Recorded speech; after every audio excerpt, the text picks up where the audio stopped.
Hi everyone, Melissa here, and in today's video I have a guest. Amanda M is joining me. Hi Amanda. Hello guys. And today I'm super excited because we are going to talk about money. We've got some awesome success stories, and we are going to share how to change your money mindset for good. Clean up whatever old stories you got going on about not having enough, or just you want to improve the story you have about how much abundance you do have. That's what this video is for. And before we get into the success stories, I do have a money course. It's a mental diet challenge. You can find the link for that in the description of this video. I use some of the things in that course to help this client, the success story I'm going to talk about today, and you can do it too. Okay, so let's talk about money. I don't know about you, Amanda, but I'm really excited about this topic because who doesn't want more money? I know, exactly. And Jerry has even joined for this topic. I love me some Jerry. Hi, Jerry. Hey, everybody. And you know what? It's funny. It ties right in. There was a subscriber question that I answered, and it's like in 3 weeks from now. So 3 Fridays from now, I think January 31st is posting. And it's about how to manifest more sales for your business. So I know a lot of you guys out there have businesses, Etsy stores, you have your book on Amazon. That video is going to help you to manifest more sales as well. So it's going to go hand in hand with this video for sure. So yeah, and in this video, I really wanted to talk about not just manifesting like an incremental amount of money every now and then, here and there, but like, how do you change your story so that you continually, consistently experience abundance? You feel financially secure on a regular basis, once and for all. Let's clean it up. This is a new year. Let's go after it. So this success story is super exciting because this client, we started working together, and their main focus was changing their money story. They, from a very young age, had a lot of beliefs that, it was really a struggle to make ends meet, and money was hard to come by, and lots of things they couldn't afford. And they weren't in severe poverty growing up, but they definitely learned from their parents that it just, they weren't wealthy, and there wasn't a lot of extra to do and buy things other than necessities. So they really had a money story that was not abundant. It was, struggle just to get by. So we first started to identify those beliefs, right? Those thoughts. And then once you identify them, the trick is you notice it and you challenge it. When you start to change your perspective is when your reality starts to shift and show that back to you. It's when circumstances you don't look at them the same way you would from that old money story, from that lack perspective. So then it just creates more abundance, right? So we know that we determined those beliefs, and we started to shift them. And so one thing I kept having to remind this client was that when you start to change your story, every circumstance from that point forward, you have to remind yourself that it still means that your new story is the truth now. Every single circumstance, even if, no matter what, even if the circumstance looks bad to you, you instantly give it a bad meaning. You instantly feel upset by it. You have to catch that and challenge why you're feeling upset, because the reason you're feeling upset is because you're likely identifying with the unwanted story. So one of these circumstances that just came up, so like I said, we've been working on changing their financial story, their money story, and they were really struggling to make ends meet, and in fact they were having a really hard time paying for their home, their monthly payment for their home. So we started shifting the story to there's always enough to pay for the house. There's always enough to pay the bills. There's always thousands in the bank. Like we started really shifting the narrative. And something that came up was they were inspired to reach out to the bank and say, look, I'm struggling. Is there anything you can do to help me? And the bank said, thanks for reaching out to us. We want to help you stay in your home. here's some options. And so they offered this client some options to stay in their home. They ended up choosing an option, and that lasted for a few months. They were super excited because they felt like, oh my gosh, my money story is shifting. I got some reprieve. I got some help on this bill, so I can keep working on how, that money flows to me, that I'm abundant, that I can always pay it, right? Well, after the time went by, and that agreement with the bank was coming to an end. And so this client reached back out to the bank and said, okay, what do I do now? Now that this new agreement ends, what do I do now? And so they were ready to make a payment on their house. And the bank said, oh, you didn't call us in time. You were supposed to call us a few weeks ago before the end of the agreement. We started proceedings for you to not stay in the house, for you to lose your house. And I think the term is foreclosure. So they started foreclosure proceedings because this client didn't reach out to them in time. I guess there was a time limit when that agreement ended. So that's a scary circumstance, right? Like this client was confronted with, oh my gosh, I'm going to lose my house. And I've been trying to change my money story that I can always pay my bills and there's always enough. What am I going to do now? So they instantly started panicking. They caught that panic. They caught that they were perceiving, oh my gosh, this means something bad. This means I don't have enough. And they stopped that thought. They challenged that thought. Okay, just because I'm perceiving it this way, I'm not going to make it mean that. I'm going to still make it mean that I get to keep my house. I can afford my house. I always have enough. It's going to be okay. Everything's going to work out okay. I'm financially abundant. I can pay my bills. So, so this all happened while the client was on the phone with the bank, and the person came back on the phone and was saying, oh, hold on a minute. I just looked at a note in the system, and it looks like at the same time that we submitted your house for foreclosure, we actually also started this other process, which was with was still being approved with the underwriting team. We started this other process, and we're actually going to do a change to your loan, and we actually are able now to make your payment lower every month. So long story short, what happened was the bank told this person that because they didn't call in time, this bridge of incidents happened, and they ended up amending the contract that the client had with the bank. So now, once that goes into effect, not only so the client didn't have to pay for the month that happened. They don't have to pay again for the next month because the new contract is still being processed. And once they have to start paying again, their mortgage actually went down like $600 a month. So what initially seemed like a huge mistake, like she was going to lose her house, right? This client was going to lose their house, turned into, it actually worked in their favor because the bank did these other things that led to these other things that meant that now the payment was going to go down by hundreds and hundreds of dollars every month. So it's always about like, what am I making this circumstance mean? How am I perceiving? What am I telling myself is true about this thing? What problem am I saying is true? And how Exactly. Like, taking that time and making everything a bridge, right?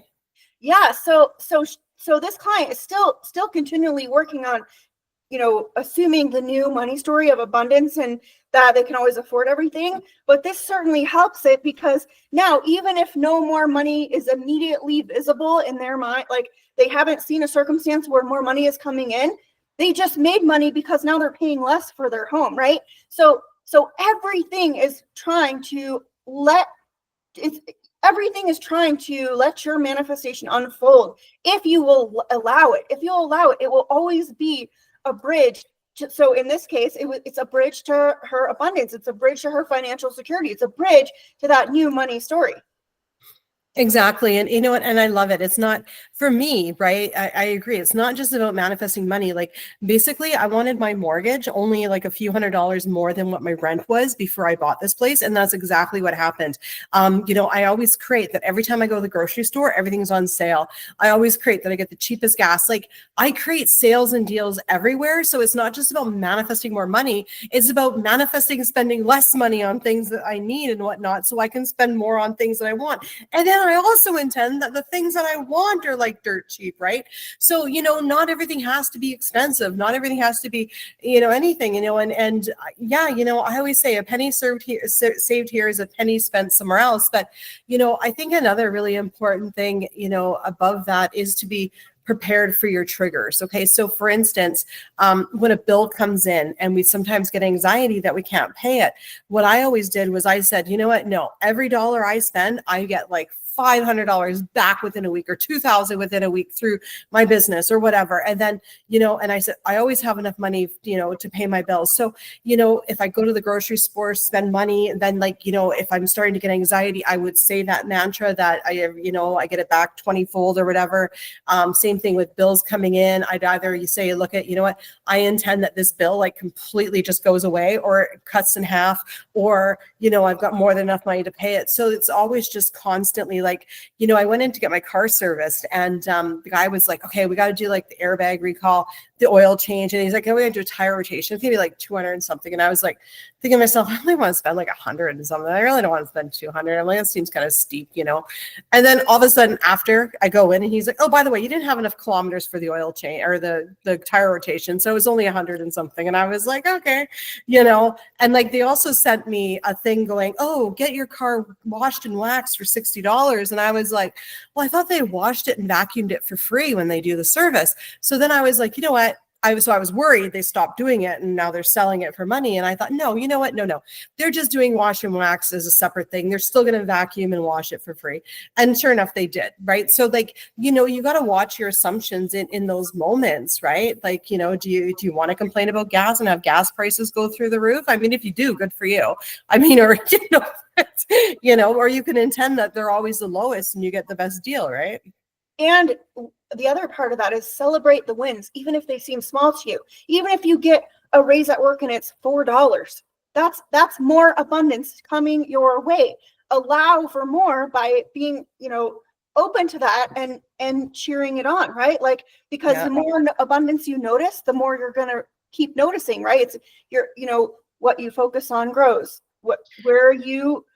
Whatever story you're telling yourself, like you're bringing that into your experience. So like if you save money if you find something you really wanted on sale, that's abundance too. You just paid less for something, so you can use that money for something else you want. If you go to buy something or pay a bill and you don't have enough money in your bank account, catch yourself in that moment. Shoot, I can't afford this. It's not in the budget. No. It's going to be okay somehow, some way. I can always pay my bills. I'm just choosing not to pay it in full right now, or I'm choosing not to pay it right now, or the money always shows up. You have to catch yourself, like Amanda said, in those triggering moments and stop making it mean it's a problem, it's a trigger, it's a truth that you don't prefer. And you're right. And you know what? One thing that I did, and I kind of like resisted this for a very long time. And, and I've heard controversial, comments about this, but I'm going to share it anyway, because it worked for me. It may not work for you, but what worked for me was a budget. And the reason why the budget worked is because I didn't have anxiety about what I was spending. So I would take my, let's say $2,000 a month, and I would take my rent out of it. And then I would take my grocery money, my bill money, and my play money, and I would have everything budgeted out. So when I went to the grocery store and I spent that $100, I wasn't panicking because I knew I already had my bills covered, my rent covered. And with that budget, okay, and I still budget today, with that budget, okay, I was able to not have anxiety about spending money because I knew everything was already covered. And from that platform of not having anxiety, because where my anxiety came about money was when I was spending it was not knowing if I had enough for my rent or my bills because I didn't sit down and crunch the numbers. So if you take out everything you need to live first, okay, and then you say, this is the money I get to play with, then it's guilt-free, it's anxiety-free spending. spending because you know what your limit is there. And I found that to work for me. And so then what happened is I was able to build and not have anxiety, because money anxiety is going to make you broke. It is, because you're anxious about it. It's coming from, I don't have enough. It's coming from lack. It's coming from, you don't have enough. And so you resist persists. So yeah, if you're and once resisting the debt and the lack of money, you're going to keep seeing debt and lack of money. Exactly. And, have that budget. Okay. Be in control. Know that you've put your stuff aside, know what you got to spend. And then, you know what, you're good, right? You don't have anxiety anymore that bills come in because you've already put the money aside. And, I resisted a budget for many, many years, but it's when I finally did it that I found financial freedom. And that's when the money really started flowing in, because I knew what was going on in my bank account. I knew what I had to, do. It's like, I remember back when we had checkbooks. Okay. I guess I'm dating myself, but when I started, we had a checkbook, and I would write in there when I wrote a check, and if it didn't get cashed right away, like the most frustrating thing, because you see the money in your account, but it's not, because someone's got a check and they haven't cashed it yet. You know what I mean? So we have it so much easier today that money is updated instantly, right? So we can take a look at where it's flowing. But, and I agree with Melissa, you got to go through all of those, beliefs you take on. My parents would say money doesn't grow on trees. Well, guess what? It does. It's made of paper. You know what I mean? Like, you've really got to break out of what you were taught. Like, you got to work hard for money. No. Now, some of you guys may be going, well, I work a fixed income job, 9 to 5. What do? You find a way to make passive income. Okay. You intend, I'm going to find ways to make passive income. You get an Etsy store, you do something that you get some kind of income on the side. Businesses are a great way if you are in a fixed, income job, or you intend to get a promotion or a raise or a bonus, right? Like, or you intend to get a higher paying job, right? Or you can keep it general and just start telling yourself, I make this much a month, I receive this much a month. You don't have to get specific with how the money comes to you, but you do have to change the story about how much money is possible to come to you. And just, are you, ask yourself, do I think I can be financially secure? Do I think that it's easy to manifest money? Do I think that it's easy to make money? Do I think that money is hard to come by? If you answered, whatever you answer to those questions, like, that's telling you how you're identifying as it relates to money. And if you are constantly affirming that I have thousands in the bank, but then you have a core belief that's money is hard to come by, those two things contradict themselves. So it really is about, figuring out what your default mode of thinking is when it comes to money. And then from there, if any of those beliefs don't equal abundance to you or don't feel good to you, you don't have to hold on to them anymore. They're only there because you experienced something in your world and you made it mean that. So change the meaning, and then you change the experience moving forward. Mm-hmm. Exactly. And I think one of the things too is, like, for me, one of my big money struggles, for those of you out there that have a business, is, it's like, why would anyone pay me for what I offer? Why? Well, I'll tell you why. I happily pay my bookkeeper because I do not want to do my own QuickBooks. Okay. People are more than happy to pay for what you offer out there, especially services and products. I'm happy to buy a bag of cookies and not make them myself, and that's what makes the world go around, saying, look, you know what, I'm happy buying a service from somebody, so people are happy buying my service and my products, right? And money is just like a currency. We used to trade goats. We used to trade spice, pepper, tea. I mean, now it just happens to be money. And the best thing is money now is just a number on your screen. So one thing that I used to do was I used to picture my banking, and then picture the dollar amount I wanted in there, and focusing on that, and making money goals, for myself, especially if, you've got a business or you're in a position where you can manifest, a large sum and not be restricted, because you sell, something that, like a course or a book on Amazon or something like that, where you don't have to be involved in every sale, right? Like, it's limitless, right? Yeah, so and many just things. and to your point, reminding yourself that I'm worthy of this because I exist. What I have Mhm. to offer is valuable to someone. There's always someone who needs whatever I can offer, and I deserve and receive compensation for that. I think a lot of times we devalue what we have to offer, and maybe we don't even do it on purpose, but the I'm not good enough story, it lives in everybody in some way at some point in life, and when you figure that out, like Amanda always says in all her videos, I'm good enough for this, I'm good enough to have this, I'm good enough to be this. Start there, and then whatever your desire is, you have to start allowing for the possibility of it to change in order for it to change. It just takes Exactly. a lot at a time, and catching yourself, like, break that thought pattern. Constantly living in a state of I don't have enough and I'm stressed about bills is going to keep that alive in your reality. So Mhm.